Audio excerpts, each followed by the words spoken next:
दोस्तों being a parents आपको पता होना चाहिए कि आपकी गुड और बैड हैबिट्स क्या हैं।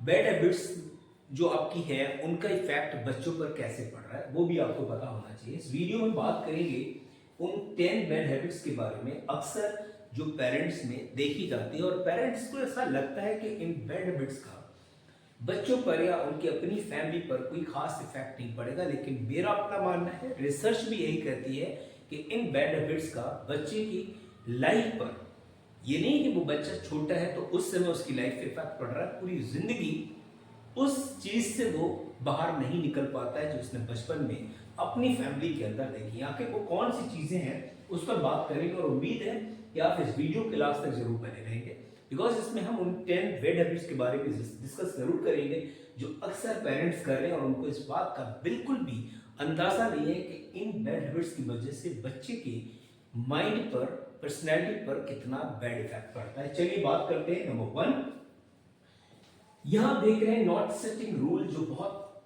नंबर 1 पे मैंने इसलिए रखा है क्योंकि अक्सर इस समय जो बच्चों के साथ सबसे बड़ी प्रॉब्लम है वो है मोबाइल। बच्चे मोबाइल को लेके एडिक्ट हो चुके हैं ना, उनको लत लग चुकी है और इस लत को आप कैसे छुटाएं इस पर आपको काम करना है। कभी भी आप देखिए बच्चों के लिए फ्री ना छोड़े, उनके लिए एक रूल होना चाहिए। उनके लिए रूल इन द सेंस एक ऐसा आपको प्लान करना है कि हर एक टाइमिंग के लिए आपको ना फिक्स कर देनी है। सपोज मैं एक एग्जांपल देता हूं कि मान लें कि अगर आपने स्टडी का एक टाइम दे दिया है तो आपने स्टडी का टाइम आपने फिक्स करना है।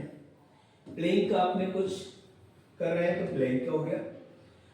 अदर एक्टिविटी में आप दे रहे हैं तो अदर एक्टिविटी आप रखेंगे, और साथ ही साथ अगर एक्टिविटी के साथ यहां पर आपको मोबाइल को भी लेके चलना है। ऐसा नहीं कि मैं ये कहूं कि आपको मोबाइल बिल्कुल भी बच्चों को ना देना ही नहीं है, ऐसा बिल्कुल नहीं है, बट एक टाइम होना चाहिए और एक टाइम के साथ साथ उसकी लिमिट होनी चाहिए कि आपको 1 आवर देना है या 1.5 आवर देना है, ये आपको समझना है। तो इन सब चीजों में आपने क्या क्या करना है, एक रूल्स बनाना है बच्चे के लिए। जब आप बच्चे के लिए रूल्स बनाएंगे तो बच्चा उसको फॉलो करेगा और एक टाइम ऐसा आएगा कि वो उस रूल्स के अकॉर्डिंग चीजों को करने लगेगा। दूसरा जो इंपॉर्टेंट पॉइंट है वो क्या है, वो देखिए, not being flexible with the rules. यहां पर इसको हमने क्यों लिया, क्योंकि अभी अभी हम बात कर रहे थे कि सेटिंग रूल्स, और दूसरी बात करें not being flexible with the rule. मतलब अक्सर पेरेंट्स के साथ दिक्कत क्या है कि अगर वो किसी के इन्फ्लुएंस में आके रूल्स बना भी लेते हैं तो उन रूल के साथ बहुत स्ट्रिक्ट हो जाते हैं, और आपको बीइंग पेरेंट्स स्ट्रिक्ट नहीं होना है। मतलब अभी बच्चे के साथ थोड़ा फ्लेक्सिबल रहना है। कोई भी चीज आपने बताई, अगर वो उसको फॉलो कर रहा है तो ठीक है, नहीं कर रहा है तो ऐसा नहीं है कि आपने उस गलती पे उसको बहुत बड़ा पनिशमेंट दे, ऐसा बिल्कुल नहीं करनी है। तो कोशिश करेंगे डे बाय डे वो अपनी उस हैबिट को, है ना, इंप्रूव करेगा, बैड हैबिट्स को दूर करेगा और धीरे धीरे रूल्स के अकॉर्डिंग चलना शुरू करेगा। नेक्स्ट अगर हम बात करें क्लैश ऑफ द फैमिली, जो अमूमन देखा जाता है अगर फैमिली के अंदर क्लैश होता है, झगड़े होते हैं, लड़ाइयां होती हैं हस्बैंड वाइफ के अंदर, है ना, हम बात नहीं कर रहे हैं कि हस्बैंड वाइफ में जब भी लड़ाई होगी तो आपको क्या लगता है कि ये जो बच्चे हैं इनके माइंड पर इफेक्ट पड़ेगा या नहीं पड़ेगा? 100% पड़ेगा। तो जब भी हस्बैंड वाइफ के बीच में झगड़ा हो, कोशिश करें कि पहले तो इस तरीके की बात होनी ही नहीं चाहिए घर के अंदर। अगर हो भी रही है तो बच्चे के सामने नहीं होना है, किसी भी हाल में नहीं। याद रखें, यहां पर आप बड़ी गलतियां करते हैं तो ये जो बच्चे के ब्रेन में ये चीजें प्रिंट हो जाती हैं और कभी भी निकलती नहीं है। वो पूरी लाइफ चाहेगा तब भी इन क्लैशेस को कभी नहीं भूल सकता। तो आपको ध्यान रखना है कि इस तरीके की क्लैशेस क्रिएट ना हो पाए जो बच्चे के माइंड पर एक बैड इफेक्ट आए। नेक्स्ट है हम being a servant. Normally family में देखा जाता है कि पेरेंट्स बच्चे के लिए एज अ सर्वेंट काम कर रहे हैं। बच्चा ऑर्डर दे रहा है, उस ऑर्डर को फॉलो किया जा रहा है।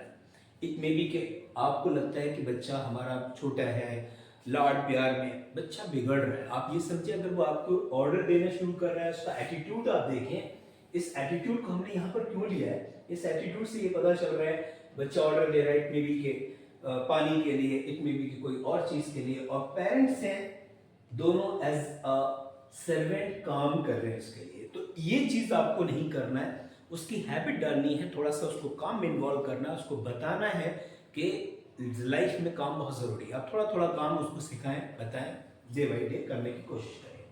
नेक्स्ट अगर हम बात करें स्क्रीनिंग एट योर किड्स, बच्चों पर चिल्लाना। नॉर्मली पेरेंट्स कर जाते हैं, पता ही नहीं चलता उनको कि बच्चों पे चिल्लाने से उनका जो अंदर का जो कुछ क्वेरीज होती हैं वो एकदम खत्म हो जाती हैं, उनका डर उनके अंदर पनपने लगता है। तो बच्चों पर कभी भी आपको चिल्लाना नहीं है। कोई गलती हो जाए बैठ के बात करें, समझाएं, कोशिश करें इस तरीके से उसको समझाएं कि वो चीज़ों को समझे और दोबारा उस गलती को रिपीट ना करें। तो स्क्रीनिंग कभी नहीं करनी है। Next, lack of support. अक्सर पेरेंट यहाँ पर जाने अनजाने में गलतियां करते हैं। लैक ऑफ सपोर्ट का मतलब ये नहीं है कि आप बच्चों को हर चीज में सपोर्ट कर रहे हैं। लैक ऑफ सपोर्ट का मतलब है अगर बच्चा कहीं पर डिप्रेस है, स्कूल से टेंशन में आ रहा है, इट मे बी के कोचिंग से उसको टेंशन हुई, इट मे बी के उसके आसपास के बच्चों ने उसको परेशान किया है, कोई भी चीज है उसको सुनो। आप एज अ पेरेंट्स आपको सुनना चाहिए और उसको समझाना चाहिए। अगर आपको लगता है कि वो प्रॉब्लम रिजॉल्व करने लायक है उसी समय तो आप रिजॉल्व करें। समझाने से काम चल रहा है समझाएं, लेकिन सुने जरूर। सुनेंगे तो ये बच्चा इस चीज से बाहर निकलेगा, अदरवाइज ये पूरी लाइफ अपनी उस प्रॉब्लम को किसी के साथ शेयर नहीं कर पाएगा।